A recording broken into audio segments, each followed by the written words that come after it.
welcome to Rita Davenport from Phoenix, Arizona.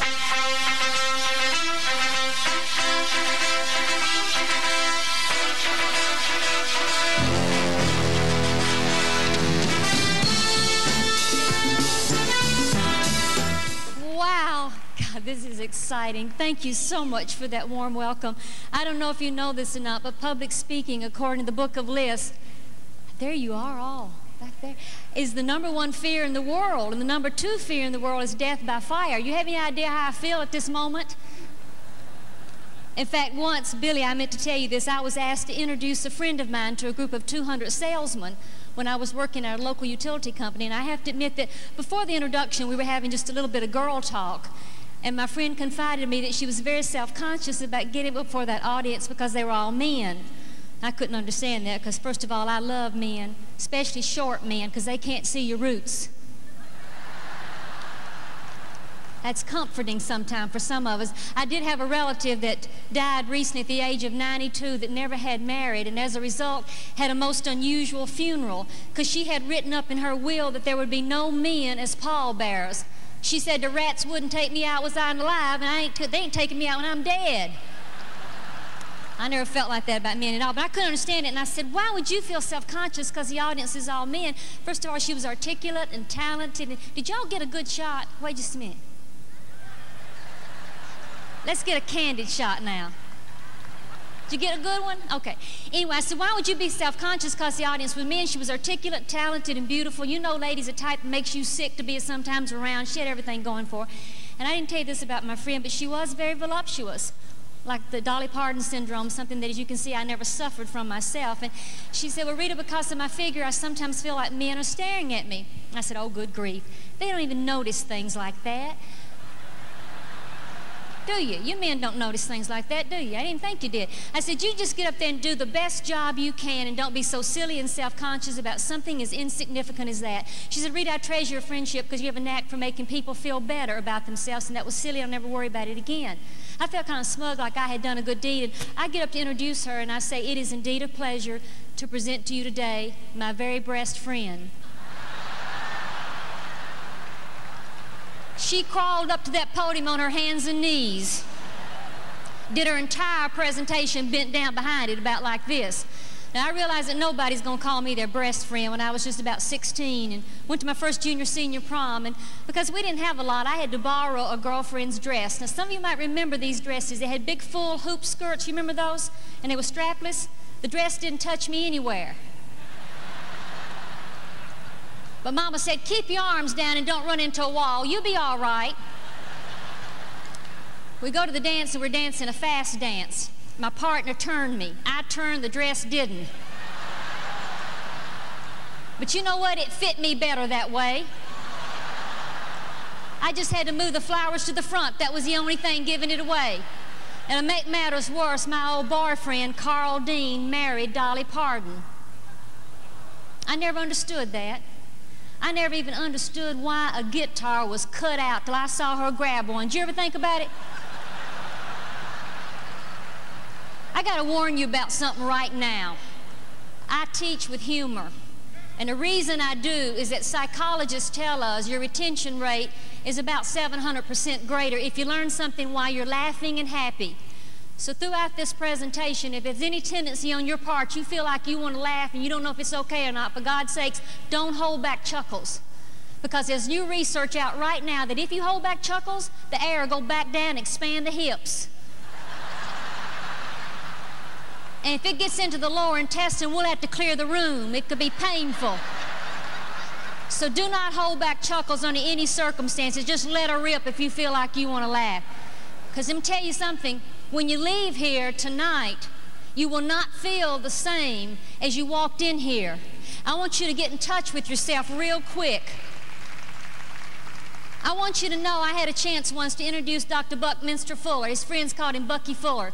And in his 80s, he was beginning to look a little bit like E.T. He was getting kind of short and his ears were getting kind of big. Man was responsible for several thousand inventions and patents. He developed the geodesic dome that's over the Spruce Goose out in Long Beach. And I got to introduce him before a large audience about like this, and I introduced him as a genius. He got up and corrected me. He said, oh, heck, Rita, everybody's a genius. There's just some folks less damaged than others. You're going to find out tonight about possibly some of the damage that's been done to you.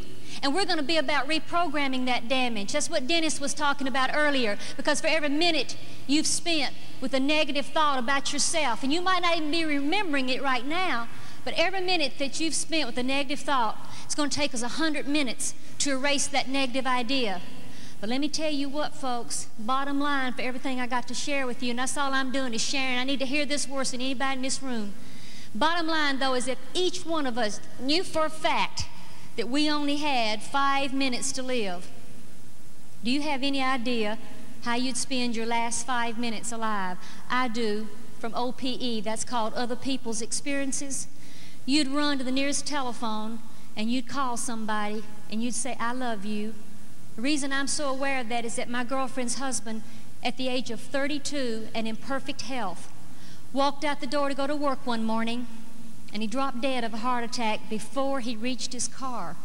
They'd been married 9 years, and as she shared with me later, 3 years after his death over lunch, she said, Rita, do you know the thing I regret the most about losing Dale? And I said, no, Margie, but I know it's been difficult for you. See, folks, I only have 2 justifications for marriage. One is when 2 people are trying to help each other become the great we're all capable of being. The other is when 2 people are trying to raise a family. I think the end results justify the means. And I think sometimes we got to pitch in and work a little bit harder than we have in the past and go that extra yard, that extra mile to make sure it works. She said, the thing I regret the most, though, is that morning I forgot to tell him that I loved him.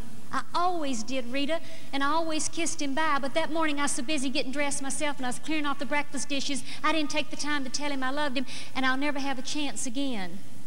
Ladies in this audience, you got a good husband. You tell him you love him before another woman does.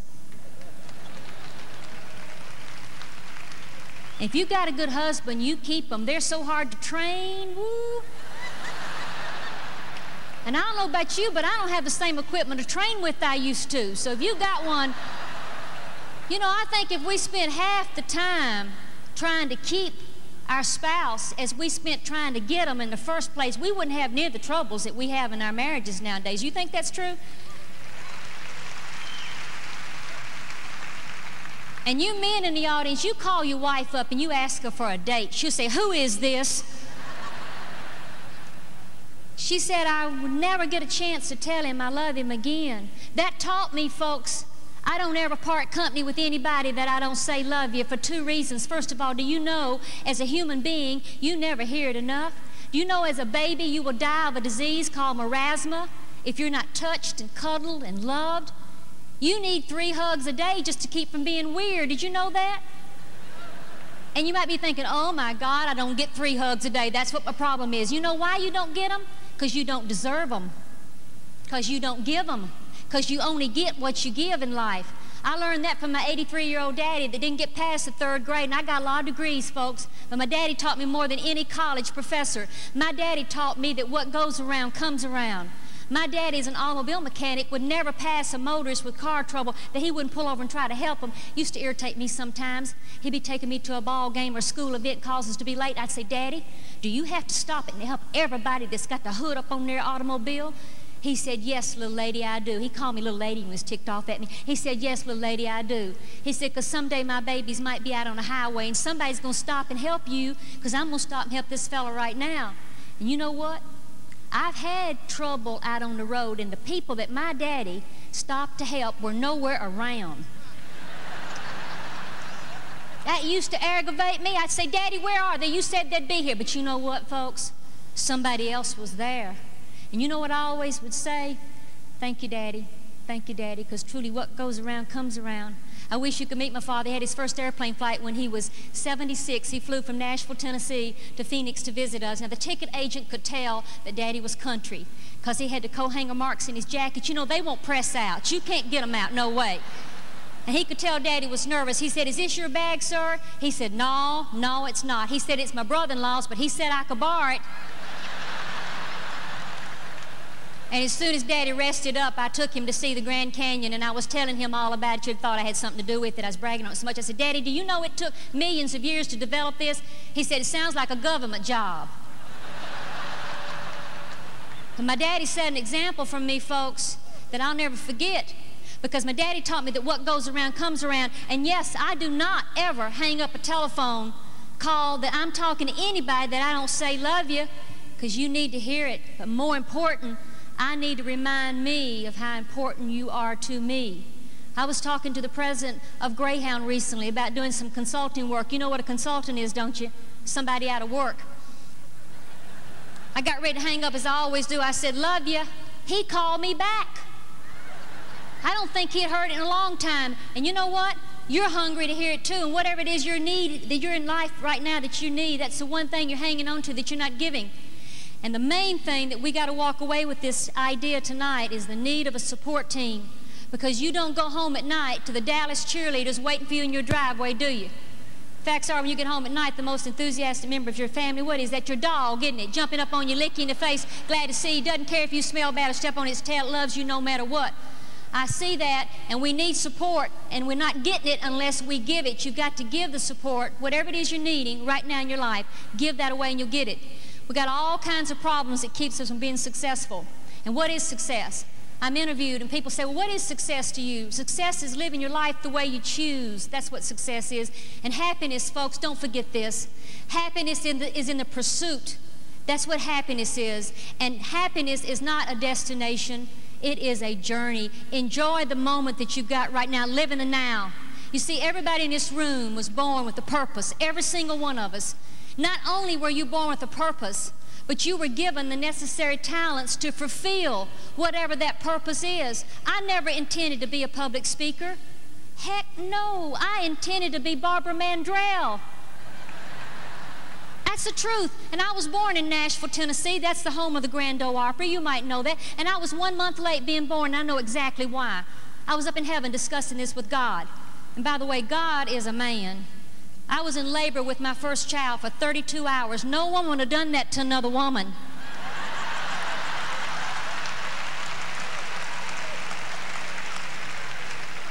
I got a feeling, I said, God, I tried out the voice and it's not going to get me on the Grand Ole Opry. And he said, Rita, your voice is fine. You go ahead. I'm working on Barbara right now. She'll be there in 4 years. You go ahead. You're going to be a speaker. A speaker with a southern accent. Now, God, you know I'm supposed to glorify you, and I'm going to embarrass us. What if they ever asked me to go to New York or someplace like that to speak? You know what some folks think about people from the South. I had somebody tell me the other day, I know about you hillbillies. Y'all only bathe once a week. I said, that's a lie. I said, now that's how rumors get started. I said, we bathed every day. We just threw the water out once a week. I said, God, they'll laugh at me. He said, it's okay, Rita, because you're going to learn to have a sense of humor. He said, you're going to take what you do seriously, but you're not going to take yourself seriously, because sometimes you are going to goof up. And he said, a sense of humor is going to help smooth out the rough edges of things about yourself you can't change. I got ready to speak in front of 800 people the other night in Houston, and I walked out, and y'all, I looked down, and there was toilet paper caught the heel of my shoe. I got tickled. I started laughing. I was grateful it wasn't in my pantyhose.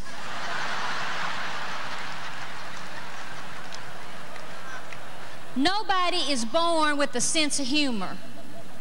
I gave birth twice, and neither baby was laughing. But you know what? Neither was their mama laughing. You can learn to have, now I know what you're thinking. She's got a 6-year-old and an 8-year-old kid. Why, she doesn't look old enough to have children. No, you're thinking, she looks awful old to have a 6-year-old kid. God will get you too. No, do you know why God doesn't want you to have your kids after you're 40? Because you forget where you left them.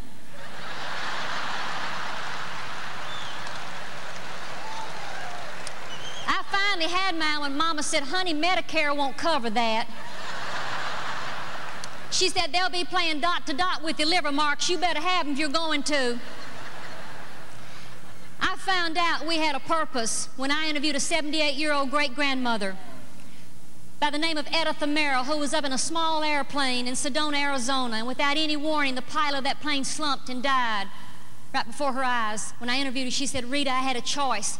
Do you know what life is, folks? Life is a choice. And you are where you are today because of your choices, aren't you? You can blame all kinds of conditions and circumstances and situations and instances that have kept you from going direct, but you are where you are today because of your choices. Life is a choice, and there's one change that you've always got to be aware of in life, and that is it's always going to be evolved. And you're here to do two things: learn, and you're here to love. That's the two things that we're challenged to do in our life. But life is a choice. That lady said when that pilot slumped, she made a choice that day to try to save her life and two of the passengers in that plane. Now, the flight instructor that was communicating with Edith Amaro, telling her what to do to land that airplane, told me after the interview, he said, Rita, I didn't know the woman was 78 years old. If I'd known she's that old, I wouldn't have gotten involved in the situation because I wouldn't have thought she could see well enough, hear well enough, dexterity, motor skills, do what you do to land that airplane. I'd have been afraid I'd end up in a big lawsuit. He said, I'd have been afraid to get involved. But she made, folks, a perfect three-point landing of that little airplane at Luke Air Force Base. And it was most exciting because the pilots and the personnel were all out waving handkerchiefs and flags and cheering. I guess so they know which way to run, but they were all out there. By radio, they said, now, Edith, turn off the ignition. She said, what's that? Because she did not even know how to drive an automobile. They said, do you see a key? She said, yes. They said, turn it off.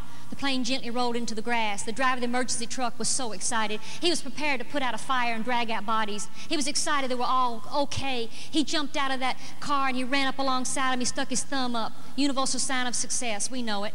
She looked back at him and she stuck her thumb up. I don't know about you folks, but I'd been sucking on mine about that time. My friend Joe Graziola said, Rita, I'd had a laundry problem you wouldn't have believed.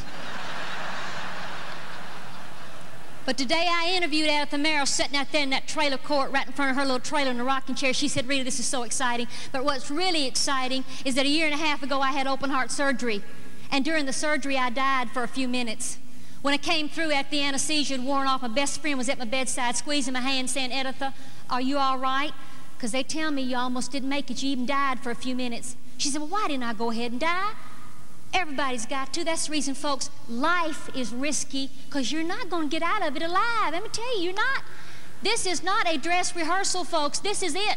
You're going to regret more at the end of your life the things that you did not do rather than the things that you did do. You wait and see. The people that scream the loudest on their deathbeds are the people that are dying with their music in them. You will regret the opportunities. Why didn't you? You put off. You didn't do this. You'll save $25,000 for open heart surgery, but you would never spend $25,000 having a good time going around the world. Why can't you have a yacht like that? What's keeping you from it? You know what it is? It's the negative programming you received even before you were born. Marilyn Ferguson in her Brain Mind Bulletin gives the account of a baby born with a perfect APGAR. That's the vital signs tested at birth. The little baby only lived for 12 hours, though, died of a bleeding ulcer. Through investigation, they found that the baby's mother had been physically and mentally abused while she was carrying that child. The baby picked up on the negativity and died of a bleeding ulcer. We're all programmed even before we're born. I realized when I was pregnant with my son Scott and working on my book, sometimes that baby at that old manual typewriter would ring, that baby would jump inside me. I thought, he can hear this. Then he can listen with me as I constantly listen to the motivational, inspirational, educational tapes. Do you know why I do that, folks? Oh, I could listen to something else. Let me tell you why I do it. Because I was raised in the consciousness like some of you. Don't try to get above your raising. There ain't nobody in this family hotshot that ever graduated from high school before. Your sister got married when she was 14, and she didn't finish the 9th grade. Do you think you're better than the rest of your folks? No, I never have felt that I was better than anybody. The only difference I could find between me and the rest of my folks is that my expectation was higher than the rest of my folks. I expected I would be here. In fact, I was disappointed I wasn't here 2 or 3 years ago, to tell you the truth. I expected it would happen.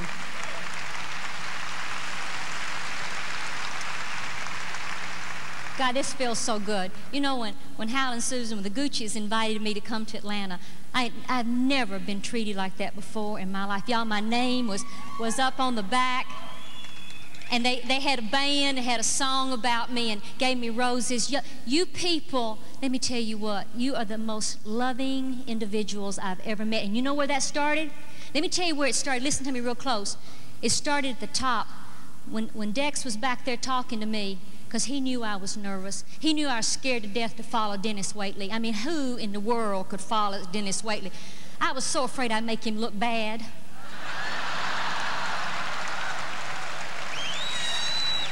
You know I'm kidding you, don't you? You know I'm teasing, because I listen to him every morning. He's wonderful. But you know, Dex was over there talking to me, and I thought, God, if ever I wanted to do good for somebody, I want to do good for him, because let me tell you what, folks, we got to keep Enterprise free. We got to. It's you and me that's going to make this happen.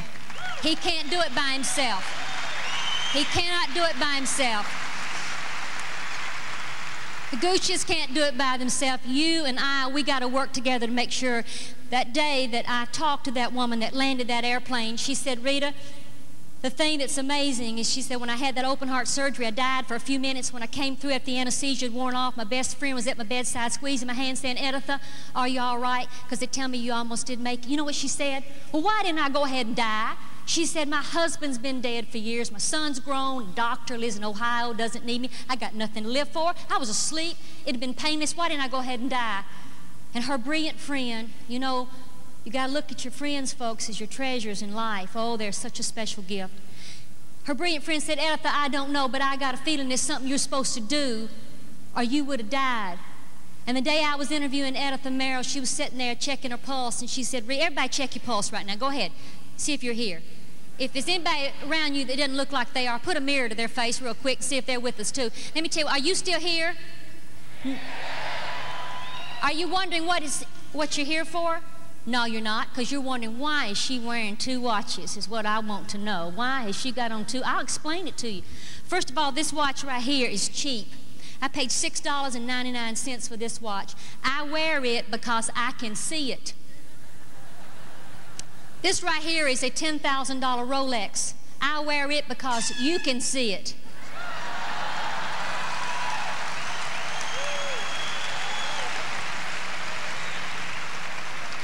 Because I know to some of you, I might sound like I just fell off a turnip truck, and I got to show you that this stuff works. Unless you have taken a vow of poverty, you might want to listen up to it. Because let me tell you something.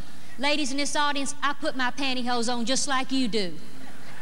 I've tried to jump into them both legs, but it doesn't work. I've almost hurt myself doing that on occasions. One of the biggest problems that the women in this room have that keeps us from being as successful as we could is that so many of us are afraid that if we become too successful, we will threaten that significant other or somebody else in our life, and we'll hold back on it. Let me tell you something. I was always afraid that if I didn't become successful and reach my potential and have fulfillment in my life, I was afraid I would end up alone, because I happened to have selected someone to spend my life with that I admired a great deal. I'm going to tell you something else we do, ladies. We raise our little girls to marry someone outstanding, educated, talented. Let me tell you what, I want to raise my children to become the person they would choose to marry, because you're going to live with yourself the rest of your life. You're going to always be with yourself.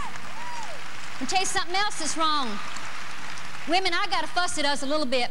We don't support each other near enough. You know why we don't? I took my kids the other day to see Snow White, and I wanted to stand up and yell, because there was the wicked queen going to do Snow White in, because Snow White looked better than she did. Let me tell you something. You're always going to find somebody that looks better than you, somebody that's smarter, somebody's got more money, somebody's got more talent. Then you're going to find those people. We are raised with the idea that if somebody has all that, then it takes from ours. Our greatness somehow is affected by somebody else's ability. Whereas little boys grow up playing not whole league baseball, Pop Warner football. I went to watch my brother play sports, and I knew that he was good and he was hustling, but if left field was asleep, or if the guy wasn't hitting and he wasn't paying any attention, they were cheering each other. Come on, let's get out there. You can do it. Have you ever noticed any of these women in here going into one of the Jaeger rallies? Watch this sometimes, because I used to watch the halftime of the football games, and you notice that the boys boys going into the locker room, what are they doing? They're patting each other on the rear end, right? Come on in here. You ever noticed any of you going into the Jaeger rallies patting each other on the rear end, women? Have you ever noticed that, women? Try that sometime. You'd be amazed at the support that gives each other.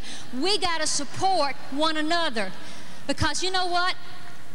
To the extent that I do something to help you, I'm going to help myself.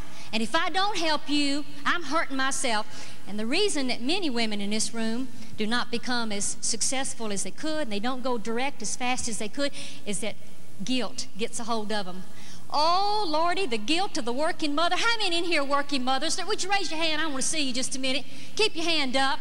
I want the rest of the room to see whose kids are going to be perverts someday. Yeah, go on, Diamond Direct. Yeah, you'll be sorry someday. Those kids are going to be shooting up drugs, stealing hubcaps, and exposing themselves because you think hot shot. You got to be so important. You got to go direct. You got to do all. You'll be sorry. My mama never worked a day after her babies were born. She gave up a brilliant career working in a sock factory, matching up socks. And we owed her for that. Every Christmas I had to go back to Tennessee. Her mama didn't have a Christmas if her babies didn't come home. After 11 Christmases, I called home. I said, Mama, we're not going to be able to come home this Christmas. It now costs us over $1,800 to fly home, and the weather's so pretty in Arizona. We were home for Thanksgiving, and Mama, we want to go to some of our friends' open houses and parties we've never attended. There was dead silence on the phone, and finally she spoke up. She said, that's all right. She said, if you're not going to come home, I won't bother fixing my fruit cakes and my jam cakes, and I won't get a country ham. She said, I always got one because you liked them so much anyway. But you know, when you were just a little girl, I used to have to wash your clothes out on an old washboard. There were times my knuckles would bleed from washing your clothes out on an old washboard.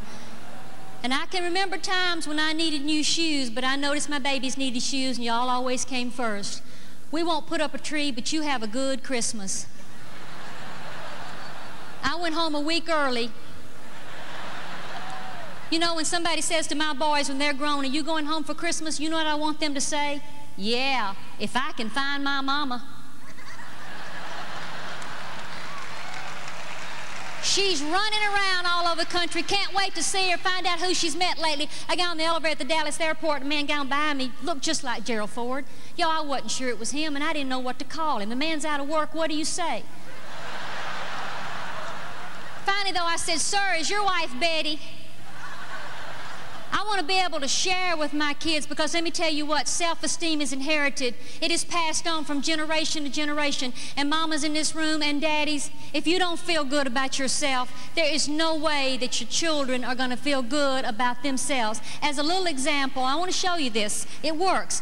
Turn to the person next to you and tell them 2 things about yourself that you don't like. Make it up if you can't think of something. Real quickly. 2 things you don't like about yourself.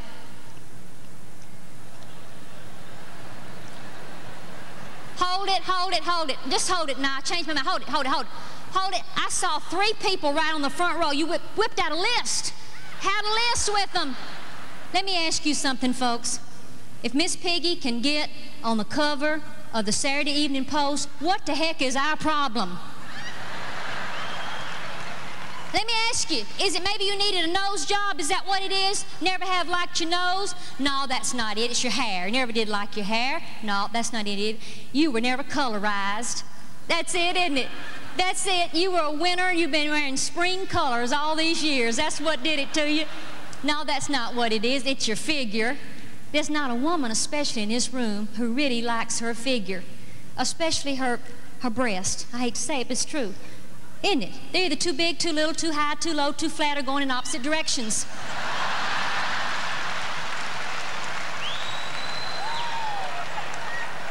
Now, you men got your own problems.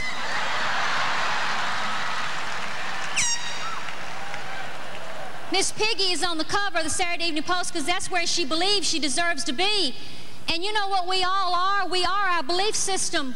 You can believe you're right and you are. You can believe you're wrong and you're dead wrong because you are your belief system. You got to understand, what are you believing about yourself right now? The guilt of the working mother, and it has been proven. Let me tell you what, we're so busy, folks, giving our children all the things that we didn't have, that we don't take the time to give them the things that we did have, like the love of God, like the love of our country, like loyalty, like support, like good manners, like saying yes, ma'am. Yes, we are so busy giving them. Your kids will benefit more from the things you don't give them.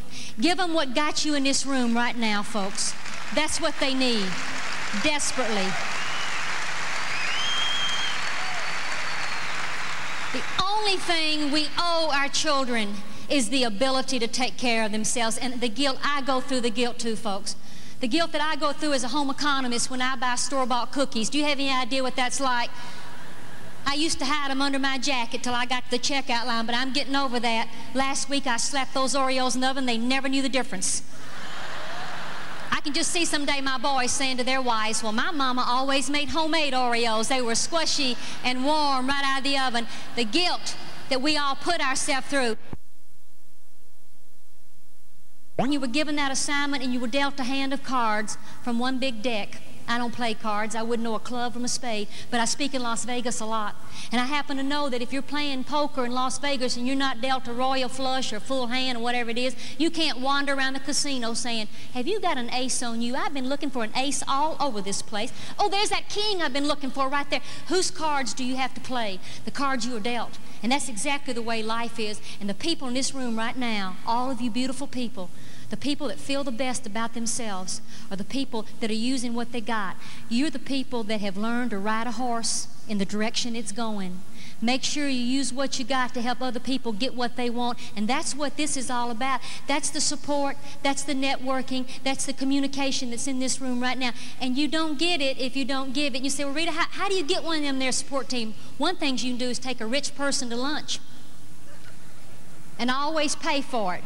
Because most people are rich because they're cheap. You ever notice that? It kind of goes with the territory. They become so indebted to you for buying their lunch, they just pour out pearls of wisdom about how they got where they are. This is the way the big boys operate, because they'll hire me as a speaker and fly each other in the Lear jets and rub elbows with each other. And don't get this mixed up.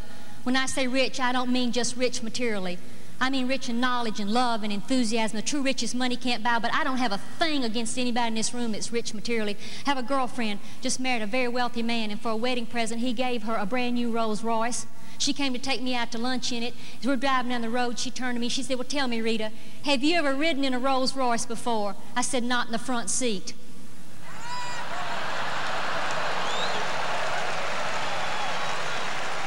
She never mentioned it anymore, but I mean rich in the true things that money can't buy. I don't think money is everything, but I think it's right up there with oxygen. I think that that is something that you have to decide in your life. What do you want for somebody else?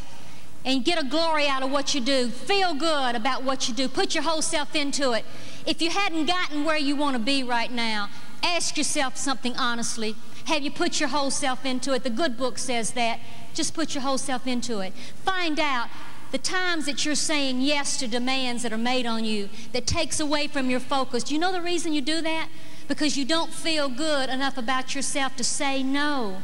I lost 47 pounds a few years ago. And during that time when I was on that diet, I happened to be at the Atlanta airport. And there was a Goo Goo candy bar staring me right in the face. Now, when you're hungry and you see a Goo Goo, which is caramel and peanuts and marshmallows covered with chocolate, you don't look at it, you study it. Finally, I grabbed it and ate it, paper and all. I'm married to an electrical engineer, and if you want to know who the perfect people are in the world, they are engineers. When I got home, I confessed to my electrical engineer husband. I said, I blew my diet, David. There was a Goo Goo, and I grabbed it and ate it, paper and all. He said, honey, the problem you have, you just don't have any internal discipline. I said, honey, you know the problem you have? You don't know how many I wanted.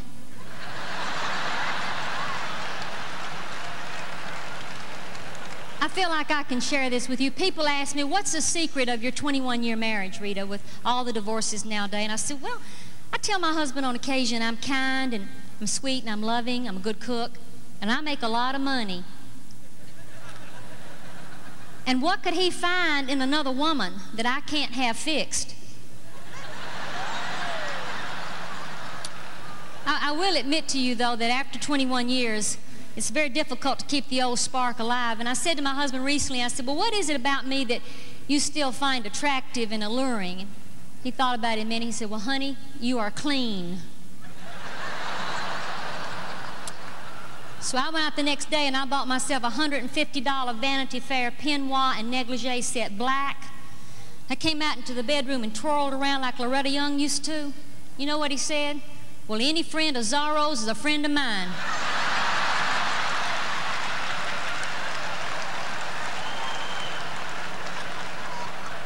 See, one of the important purposes I think that you need to understand is got to have a sense of humor in a relationship. Many of us are professionals in our job, and then we'll go home and we're amateurs. And that same skill that got you in this room tonight is important in a relationship just as much as it is in any business dealing that you'll ever have.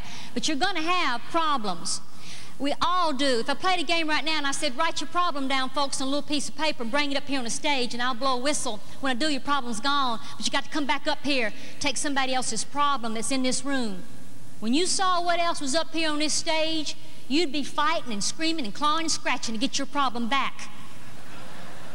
And you ever notice that? And sometimes you get rid of a problem in the process, you get a bigger one. Have you ever noticed that happen to you too? Like my friend Wayne Dyer said one time, the Italian man had 4 sons. 3 of his boys were just like their dad. They were big and burly and macho, had hair coming out of their collar and gold chains and dark wavy hair. And one son was totally different. One son was blonde-headed, fair complexion, and was allergic to garlic. Didn't fit into the Italian family in any way. The man had always wondered why Bruce was so different. Later in life, when the man's wife is dying, he goes over to this elderly dying woman. He said, forgive me for asking you this at this time, but I've always wondered, because he is so different, is Bruce really my son? She gasped, and she was horrified he'd asked such a question. She said, yes, but the other 3 aren't. You know, sometimes, folks, don't push your luck. Sometimes you don't want to know something. Just don't ask. Let me tell you something about your problems. You're going to have them, too. Don't tell people your problems. Half of them don't want to hear it. Other half think you deserve it. And if you cannot get up in the morning with a smile on your face, you do me a favor. You go to bed the night before with a coat hanger in your mouth. One of the things that keeps us from smiling is reading a daily newspaper. I don't read the daily newspaper. I skim it. Are we at war? Is there anything I need to know? I used to read it from cover to cover. And I happen to be a very sensitive, tender-hearted person, and I read in one page the account of 5 murders. I said, that's it. I'm not reading that garbage anymore. I'm not starting my day off with stuff like that anymore.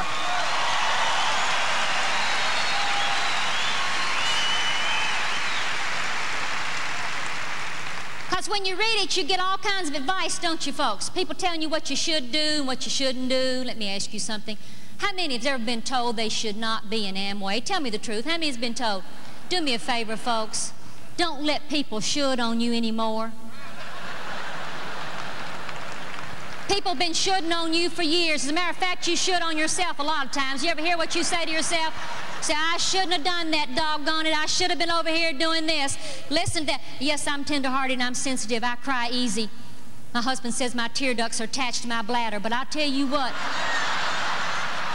I'm not going to subject myself to the negativity that we're all raised on and brought all the time. I do, though, one generous thing for my husband. Every Christmas I get him 2 magazine subscriptions. One of them's for National Geographic and the other one's for Playboy. I figure he ought to get to see places he's never going to get to visit.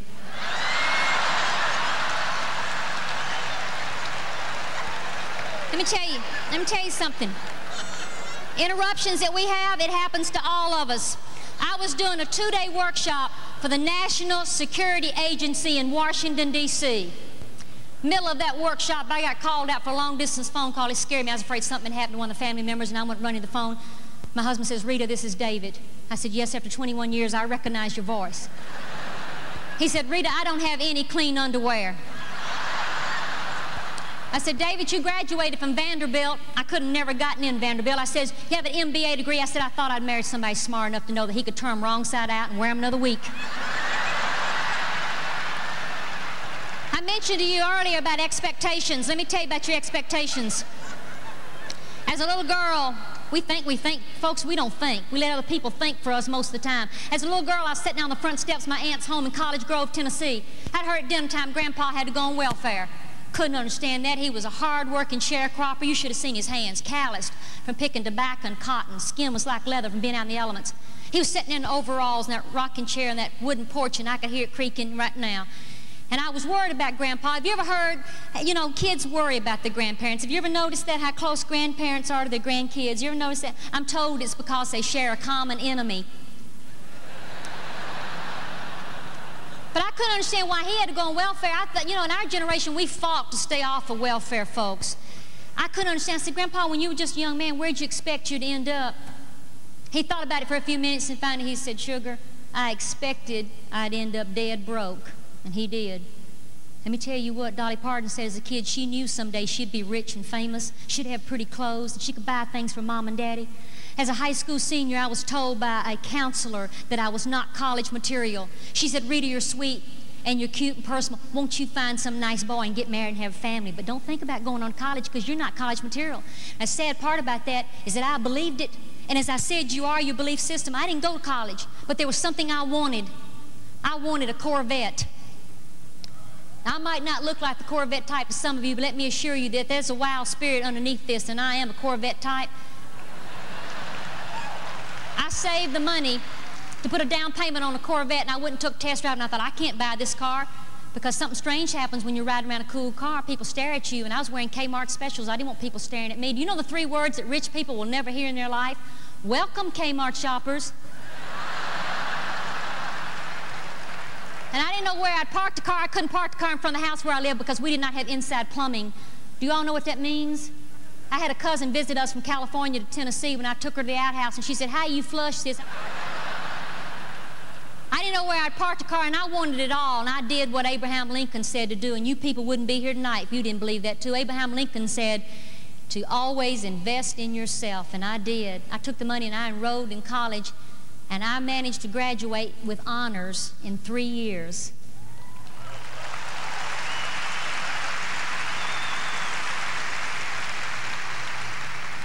In 3 years, I received a BS degree, which I know I've been demonstrating for the last hour, but my grades were so high, and let me tell you, folks, money was tight. I was working 2 and 3 part-time jobs, but I'd go down to the dean's office every semester, and I'd pay $2 to have a copy of my grades sent to that high school counselor that told me I was not college material.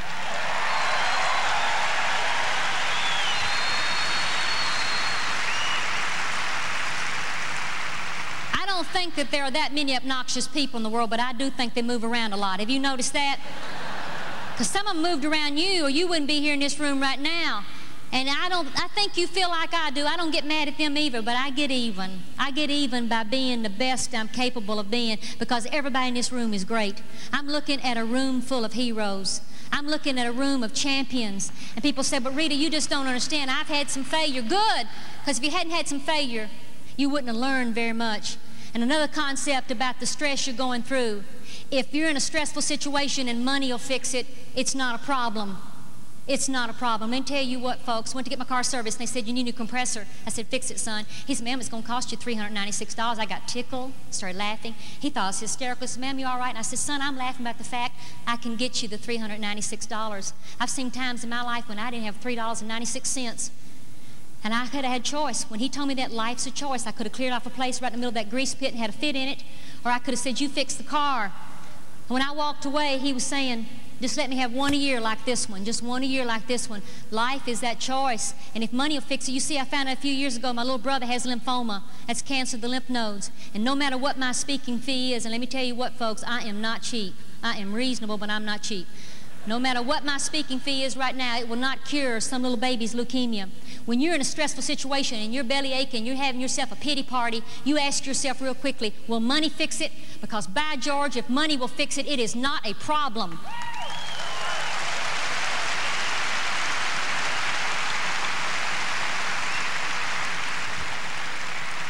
Tell you something else about the stressful situation. When you're in one, ask yourself this real quickly. Don't dwell on it. Is this the worst thing that could happen to me?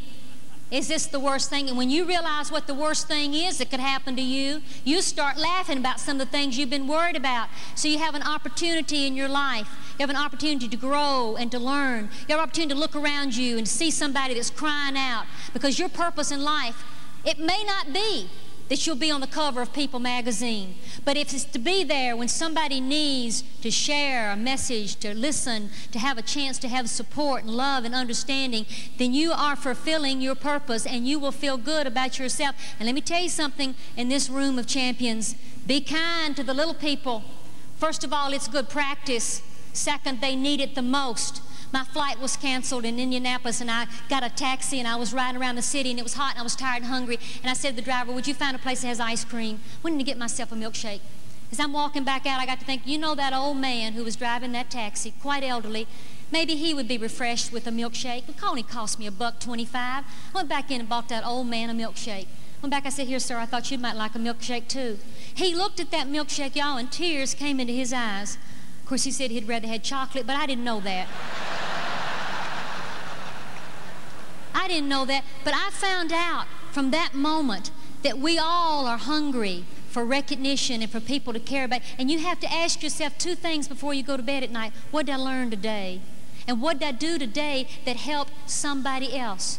And with the interruptions that you have in your life and all the negativity, the daily bombardment that you have about the economy and all of this, you've got to continually remind yourself by your affirmations, your self-talk, what you say to yourself, how you treat other people is really how you feel about yourself. That's the way. And when you find faults in other people, I'm real careful about that, because you spot it, you got it. I'm real careful. So I only spot greatness. And you say, Rita, how come you feel so good about yourself? Because you're not that sharp.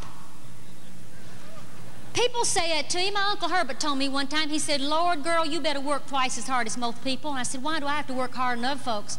He said, well, in the first place, he said, you're not that bright. Second thing, he said, you're not going to inherit anything. In the third place, he said, you don't look good enough to marry it, so you got to work twice as hard as most people. And you know what? Best advice I ever had in my life. It's not hard to work twice as hard as most people, because most of us are only using 10% of what we got in the first place. So it's not hard to double that. About 10% is what we're using. People say, well, I don't understand. Well, I found out that people that don't conform to what other people tell them they should do are people that become winners. And then I did a study, and y'all forgive me, but I have a minor in science, and I feel like that I am in a very adult audience, and you're always going to offend 2%. So for the 2% that wants to be offended, this is your chance to jump in. But let me tell you how we all got started. We all got started out the same. I took a bacteriology and biology course, and I found out we all got started the same. And in order to be born, if your father only had an average sperm count, you started out as a little, everybody knew this, I think, you started a little bitty tiny sperm. In order to be born, you had to outswim 220 million other sperm. How many in this room can't swim a lick? Let me see. Well, you did once. Now hold it. I do not know what in the world motivated you, but let me tell you what, that little tail was wiggling, and you were saying, out of my way, out of my way. I want to be in the Jaeger group, out of my way.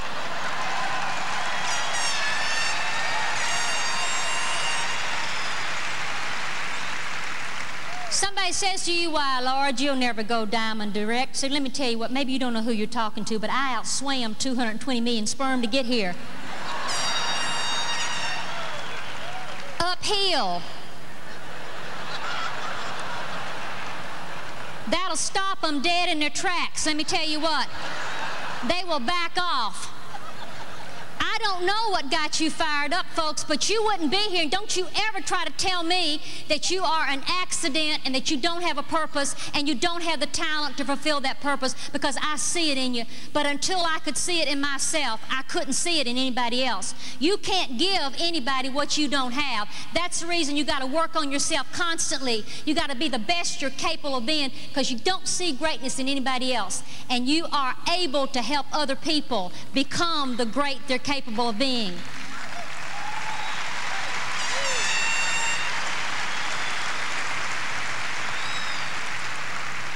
You have the opportunity to make a difference in this world. I set a goal a few years ago to simply impact the world. I didn't know how I was going to do it. It was just a matter of deciding what you're going to do. The how is going to come to you, because you're going to have moments of inspiration. But you got to understand you're here to glorify God. You're here to do the best you can. And if you set your priorities, when H.L. Hunt said, he was asked by Ty Boyd, a friend of mine, and a friend of many of you, when he was asked how he became so successful and wealthy, he said, son, it's easy. He said, it's just 4 things you got to do. The first thing you got to do to be wealthy is decide what you want. Do you know only 2% know what they want? Only 2% of the general population, maybe 5 if I'm generous, know what they want. And you're not going to get it if you don't know what you want. That's just the way it is. You may be sitting there waiting for your ship to come in, and you ain't never sent one out. And it is very rarely the fault of the harbor when a ship misses it. Have you ever noticed that? It's not the harbor's fault. So you got to decide what you want. He said, first you got to decide what you want. Then he said you got to decide what are you willing to give up. Because for everything you get, you've got to give up something. That's just the way it is. I'm willing to give up some of the time for my family, but I'm not willing to give up all the time. If I had a sick baby, I would not be here tonight. As bad as I'd want to be here, if I had a sick family member, I wouldn't be here. He said, you got to set your priorities. That's number 3. And I don't want to impose mine on you, and that's the free will God gives us all, but I set my priorities. In my life, God is first. That's it. I had a friend put her arm around me one time when I told her that I wanted to impact the world. She said, Rita, you can do it. She said, but don't lose your family, Rita, because I know you. And if you lose your family in pursuit of success, success won't mean anything to you. And you know, second in my life is my family, folks. And third in my life is my career. And it's a balancing act, and I'm always trying to do everything right. Did any of you come here to hear me speak because you heard I was an excellent housekeeper? Well, let me tell you what, you can flat eat off my floors. There's ketchup, mashed potatoes, and pork and beans. If you don't learn anything else from this whole presentation, this one thing, women, listen up about housework. Dust is not mold. You're not going to earn $100,000 a year if you're trying to be perfect, because you're going to make yourself sick. But I found out my priorities real straight. Decide what you want. What are you willing to give up? Set your priorities. And the fourth thing H.L. Hunt said, he said, you got to be about your work. If you're looking for a helping hand in this room, look at the end of your sleeve, because that's where you're going to find it. You know, there's a chance that I won't ever see you again.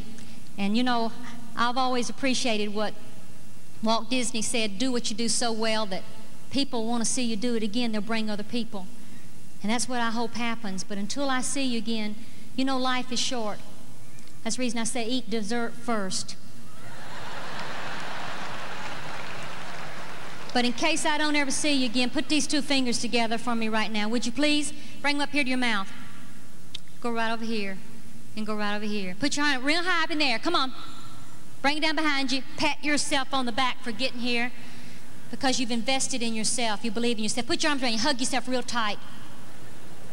Because last year, when my university distinguished me as their distinguished alumni, they had a banquet with 800 people, candlelight dinner. They had a bronze plaque hanging in the Student Union building. That beautiful candlelight dinner. They had a slide presentation of depicting the highlights of my life to the music Chariots of Fire. Okay, I suggested the music. Do you know who I sent a copy of that letter to? That's right, that high school counselor that told me I was not college material. And I remember, and I'm thinking right now about Grandpa, and I'm thinking about all the people that have impacted my life, like you must right now too. There's a chance I won't see you again. But until I do, and if I never do, you wonderful people, and I never met such fine people that brought me here. It's an honor, but you have touched my life. And for what you've done for me, don't you ever forget this. This is the hardest part for me. I love you. God, I love you very much. Thank you for being here. Rita Davenport, ladies and gentlemen, let her hear it.